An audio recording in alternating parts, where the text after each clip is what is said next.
Russia இந்தியாவுக்கு உதவி பண்ணுறதுலாம் நட்புக்காக கிடையாது, இந்தியாவோட கலாச்சாரத்துக்கும் பொருளாதாரத்தையும் பங்கு பெறதற்கு தான் அப்படின்னு சில மக்கள் தப்பாக நினச்சிட்டு இருக்காங்க.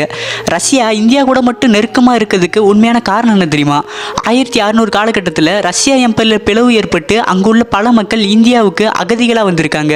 அவங்களுக்கு உணவு தங்கும் இடம்லாம் கொடுத்து பிரச்சனை முடிஞ்சு அவங்க தாய்நாட்டுக்கு திரும்பி போகிற வரையும் அவங்கள சொந்த நாட்டு மக்கள் மாதிரி பார்த்துருக்காங்க அன்றைய இந்திய அரசர்கள். இன்றைய ரஷ்யாவோட கொள்கை தனக்கு எதிரியாக இருந்தால் கடைசி வரை பழி வாங்காமல் விடாது. இதே தனக்கு உதவி செஞ்சால் அவங்களை கடைசி வரையும் மறக்காது.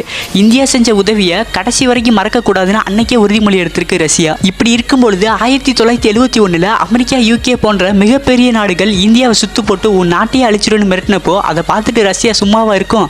அதான் அவங்களுக்கே தெரியாம நீர்மூழ்கி கப்பலில் தண்ணிக்குள்ளேயே போய் திடீர்னு மேலே வந்து இந்தியாவுக்கு பாதுகாப்பு வளையமா நின்று அணு ஆயுதத்தை அமெரிக்கா பக்கம் திருப்பி இப்போ முடிஞ்சா இந்தியாவை தொட்டுப்படுறா அப்படின்னு மிரள விட்டு நாடு தாங்க ரஷ்யா. உங்களுக்கு இந்தியன் ஆர்மியை பிடிக்கும்னா மறக்காம நம்ம சேனலை சப்ஸ்கிரைப் பண்ணிட்டு வீடியோக்கு லைக் பண்ணிடுங்க.